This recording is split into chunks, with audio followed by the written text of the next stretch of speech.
Que a maravilhosa graça de Jesus possa invadir o seu coração de um modo tão glorioso a partir desse instante. Estaremos juntos poucos minutos, mas eu tenho orado para que cada minutinho seja para você um bálsamo, um alento, mas acima de tudo, para que você possa experimentar tanto do amor, do carinho e da misericórdia de Deus, o nosso Pai. Ainda está tão vivo dentro de todos nós a memória das catástrofes que aconteceram naquele período de chuvas aqui, principalmente em Belo Horizonte e em outras cidades. Aquelas imagens de vendo as ruas assim sendo devastadas, quebradas, as casas caindo, situações tão delicadas. É difícil, nós não temos um botãozinho que a gente aperta assim, delete, e desaparece da nossa memória. Aquilo fica guardado, não é assim? Mas fica guardado também para nós sempre estarmos alertas, prontos, porque a Bíblia diz que existe um dia chamado dia mau. É aquele dia quando parece que tudo realmente está dando mal. É aquele dia que quando tudo parece que está dando tão errado. É aquele dia quando parece que Satanás e todos os seus demônios se levantam com uma fúria terrível. Porque Satanás, a Bíblia diz que ele veio só para matar, roubar e destruir. Ainda que Jesus diz assim, Jesus Cristo disse, eu vim para que tenham vida e a tenham com abundância. Quando eu leio a palavra de Deus, ela nos exorta, ela nos consola e ela nos edifica. Eu quero trazer para você o Salmo 46, que é um salmo de consolo. É um salmo que pode não apenas enxugar as nossas lágrimas, fortalecer o nosso coração, mas nos abrir o horizonte, porque atrás daquela montanha existe um vale tão cheio de graça, de amor e de misericórdia. O Salmo 46 começa dizendo assim: Deus é o nosso refúgio e fortaleza, socorro bem presente nas tribulações. Portanto, não temeremos, ainda que a terra se transtorne e os montes se abalem no seio dos mares, ainda que as águas tumultuem e espumejem, e na sua fúria os montes estremeçam. Há um rio, cujas correntes alegram a cidade de Deus, o santuário das moradas do Altíssimo. Deus está no meio dela, jamais será abalada. Deus ajudará desde amanhã. Bramam nações, reinos se abalam. Ele faz ouvir a sua voz e a terra se dissolve.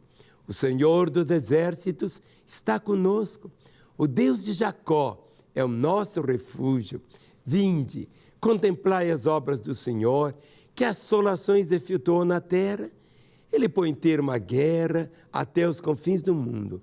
Quebra o arco e despedaça a lança, queima os carros no fogo. Aquietai-vos e sabei que eu sou Deus. Sou exaltado entre as nações, sou exaltado na terra. O Senhor dos exércitos está conosco.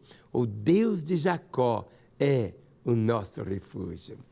Se eu pudesse resumir todos esses 11 versículos em um só, seria esse aqui, versículo 10.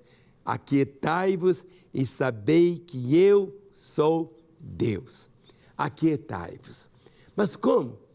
Como ficar quietos? Como ficar passivo diante de situações tão terríveis? Como ficar quieto vendo muitas vezes tantas situações de desastre, tantas mortes, tantas situações tão delicadas? Aquietai-vos. Por quê? Porque não adianta simplesmente só o nosso esforço. Nós podemos fazer muitas coisas, mas a resposta final vem sempre de Deus.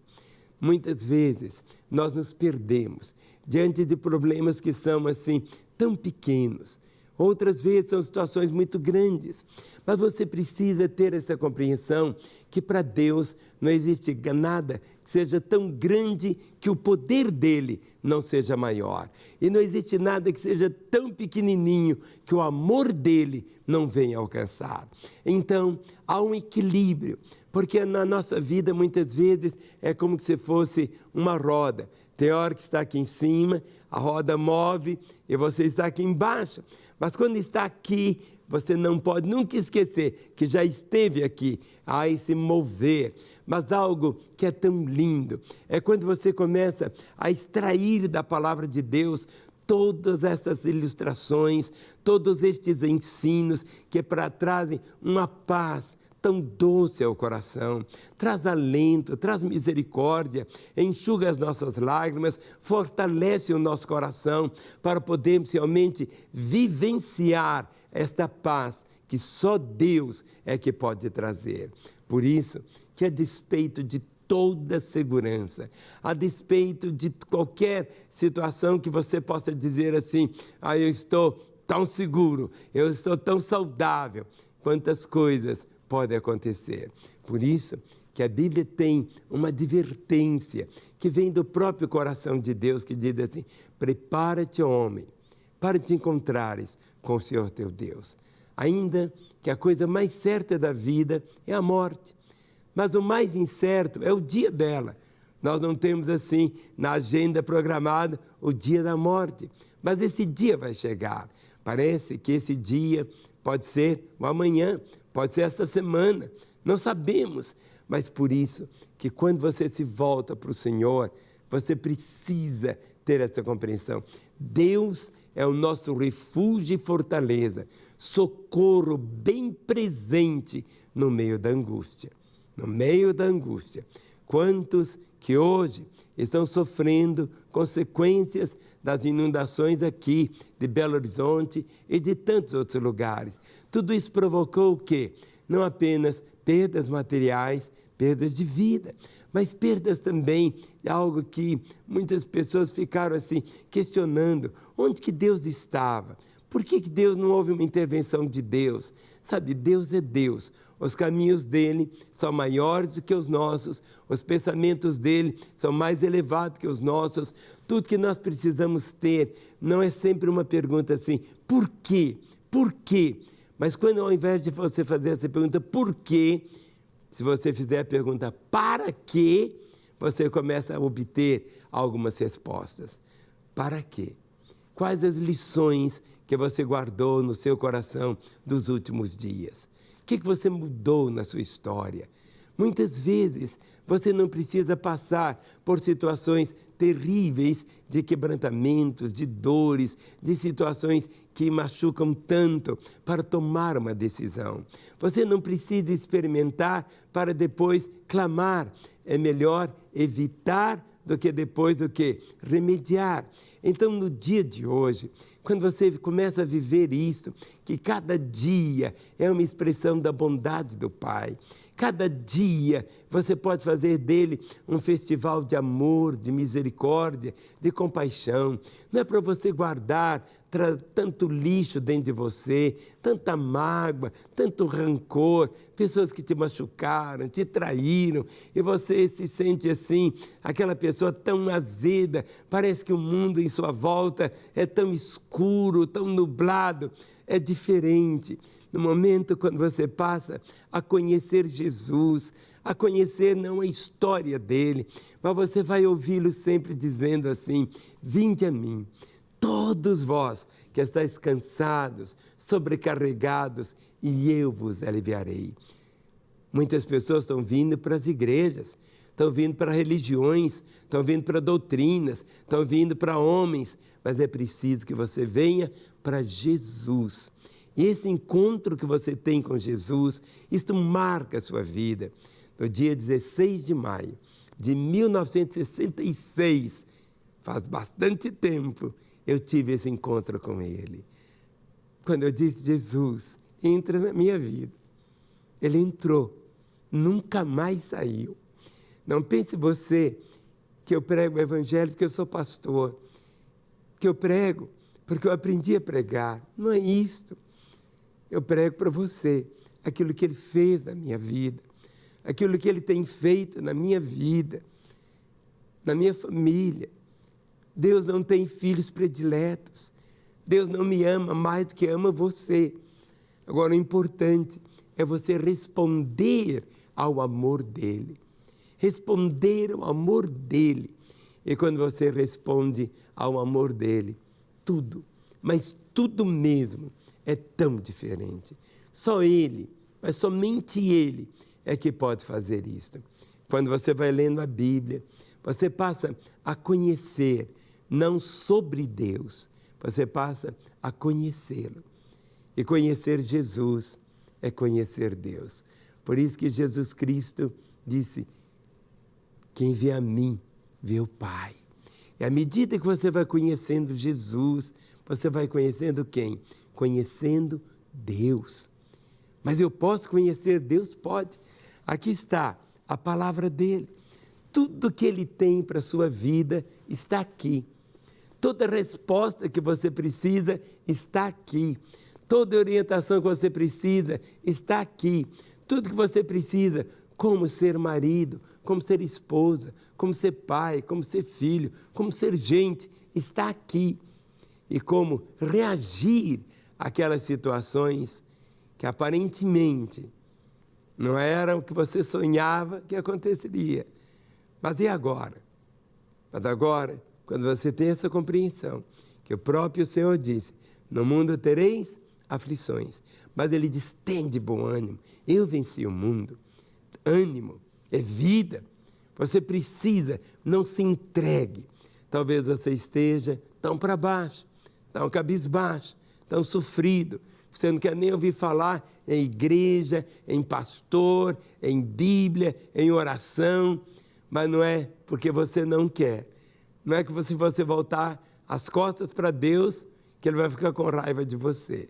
Pelo contrário, o sonho de Deus é que você se volte realmente para Ele. E não é voltar para uma religião, é voltar para Ele. E nós estamos aqui, na Igreja da Lagoinha, com um propósito de levar o seu coração a conhecer o Senhor. Hoje é domingo, é o dia do Senhor. Quero deixar um convite muito carinhoso. Daqui a pouco, às 10 da manhã e às 18 horas, aqui na Matriz da Lagoinha, que fica aqui na rua Manuel Macedo, 360, no bairro São Cristóvão, bem em frente ao conjunto de API, ao lado da Avenida Antônio Carlos, nós celebramos o culto de adoração a Deus. Um tempo de louvá-lo, cantamos, oramos, nos abraçamos, beijamos, mas acima de tudo, nos alimentamos da palavra do Senhor. Vem estar conosco, você, sua família. Nós temos aqui na igreja para as crianças, desde os bebês no berçário até os adolescentes, classes especiais, enquanto vocês podem estar no santuário participando do culto. Hoje, às 10 da manhã, às 18. Nosso telefone sempre está ao seu dispor, às 24 horas, com o propósito de abençoarmos a sua vida, de abençoarmos o seu coração. Jamais se esqueça, Deus é o nosso refúgio e fortaleza, socorro bem presente no meio da angústia. Portanto, não temeremos, ainda que a terra se transtorne e os montes se abalem no seio dos mares. Se tudo isso tiver acontecido no seu passado, ou poderá vir a acontecer na sua história, que você possa lembrar desse dia que você ouviu de uma forma tão clara que Deus é o nosso refúgio e a nossa fortaleza.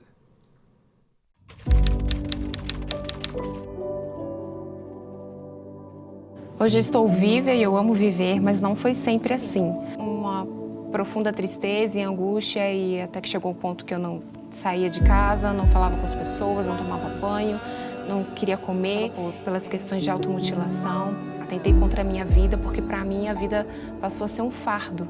Era muito pesado, era como um castigo estar viva. A minha fala era extremamente primitiva, eu não conseguia falar o que me doía, nem dar nome para isso. Então, era a minha maneira de pedir socorro, né? Era a última instância que eu cheguei e falei assim: eu estou gritando, mas não tenho voz. Eu só pensava assim, alguém tira isso daqui de dentro. E não me interessava o que estava acontecendo no mundo, nem com a vida das outras pessoas, porque eu não estava dando conta nem da minha. Como é que a gente aborda uma questão que vem lá de trás, se imediatamente ela tá se enxergando culpada, né? Se ela está com a visão totalmente distorcida da realidade. Não se transforma isso, não se muda pensamento da noite pro dia. Eu fico até emocionada porque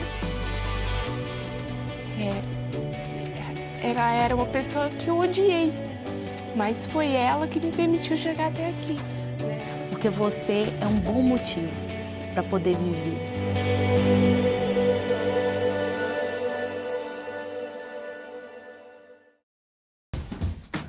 Não quer ficar um segundo por fora da nossa programação?